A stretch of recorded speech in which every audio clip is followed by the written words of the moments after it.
তো hello friends, আমি Sandeep and আপনারা দেখছেন লার্নিং দুনিয়া 2.0 ইউটিউব চ্যানেল। সংগঠক শিক্ষক নিয়োগ প্রক্রিয়াতে অলরেডি হুলস্থুলুস পরিস্থিতি তৈরি হয়েছে সপ্তাহান্তে।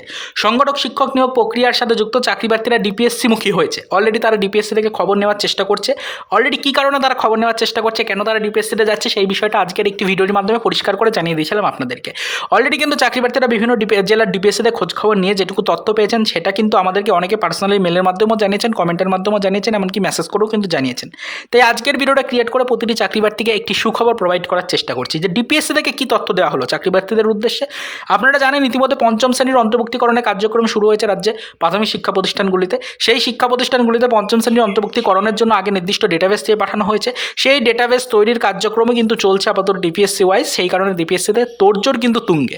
তো এই তোড়জোড়গুলো আদৌ আপনার জেলার ডিপিএসসিটা শুরু হয়েছে কিনা সেটা জানারই কিন্তু চেষ্টা করছেন প্রতিটি সংগঠক শিক্ষক নিয়োগ প্রক্রিয়ার সাথে যুক্ত চাকরি প্রার্থীরা। তো এটাই আপনাদেরকে বলতে চাইছি যে অনেকেই নিজের জেলার ডিপিএসসিতে খোঁজ নিয়েছেন এবং বেশিরভাগ জেলার ডিপিএসসি থেকে একটি বার্তা দেওয়া হচ্ছে, হ্যাঁ তোড়জোড় আপাতত চলছে পঞ্চম শ্রেণীর অন্তর্ভুক্তিকরণের ব্যাপারটি নিয়ে।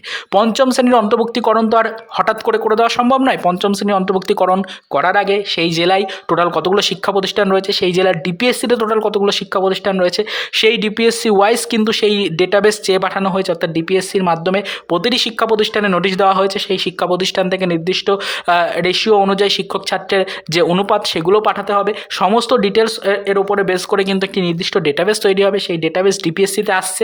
সেই ডিপিএসসিতে কিন্তু সেই ডেটাবেসগুলো প্রসেসিং করে তারপরে কিন্তু ফাইনাল লিস্ট বানানো হবে। সেই লিস্ট সরাসরি চলে যাবে প্রাথমিক শিক্ষা পর্ষদের হাতে। পর্ষদ কিন্তু বিষয়গুলোকে ভেরিফাই করে দেখে তারপরে নির্দিষ্ট ক্লিয়ারেন্স নিয়ে তারপরে কিন্তু প্রতিটি শিক্ষা প্রতিষ্ঠানকে পঞ্চম শ্রেণীর অন্তর্ভুক্তিকরণ করানো সম্ভব হবে এবং একটা হিউজ ভ্যাকান্সি ফাঁকা হবে। এর ফলে এই ভ্যাকান্সিটাতে কিন্তু প্রাথমিক শিক্ষক নিয়োগ প্রক্রিয়া 2024-এর নতুন নিয়োগে নোটিফিকেশন প্রকাশ করা হবে। সেখানে অর্গানাইজার টিচার বা সংগঠক শিক্ষক নিয়োগেরও একটা বড় অংশ কিন্তু থাকবে বলে মনে করা হচ্ছে। তো এটাই আপনাদেরকে বলছি, সংগঠক শিক্ষক নিয়োগ প্রক্রিয়াতে একটা বড় ধরনের সম্ভাবনা রয়েছে ভ্যাকান্সির ইনক্রিজের। সেই কারণেই মূলত চাকরি প্রার্থীরা বারবার কিন্তু খোঁজখবর নেওয়ার চেষ্টা করছেন নিজেদের জেলার কী খবর, নিজেদের জেলায় কোনো গতি আসলো কি না। তো আপাতত কিন্তু বিভিন্ন চাকরি প্রার্থীরা বিভিন্ন জেলার ডিপিএসসিতে গেছেন, সেখান থেকে আলটিমেটলি যে খবরগুলো উঠে এসেছে সেখান থেকে মোটামুটিভাবে জানা যাচ্ছে যে বেশিরভাগ জেলার ডিপিএসসি থেকেই কিন্তু চাকরি প্রার্থীদেরকে একটি সুখবর প্রোভাইড করা হচ্ছে। বিভিন্ন জেলার ডিপিএসসিতে অলরেডি কিন্তু কার্যক্রমে গতি এসেছে, অলরেডি কিন্তু সেখানে কার্যক্রম শুরু হয়েছে বলে খবর পাওয়া যাচ্ছে। তো এটাই হচ্ছে এই মুহূর্তের বিশেষ আপডেট। এর বেশি আর এই মুহূর্তে সেরকম কোনো তথ্য বা ইনফরমেশন নেই। আপনাদেরকে বিস্তারিত আপডেটটি জানানোর চেষ্টা করলাম। পরবর্তীতে এই বিষয়ের উপর নজরদারি রাখবো, সম্পূর্ণ সপ্তাহটা এই বিষয়ের উপর নজরদারি রাখবো এবং আগামী সপ্তাহে এই বিষয়ের উপরে কী তথ্য আসছে না সেই দিকে ফোকাস রাখবো। যদি কোনো আদার্স আপডেট বা ইনফরমেশন পাই অবশ্যই সেটা আমাদের চ্যানেলের ভিডিওর মাধ্যমে কিন্তু ডিটেলসে আপনাদেরকে আমরা জানিয়ে দেওয়ার চেষ্টা করবো।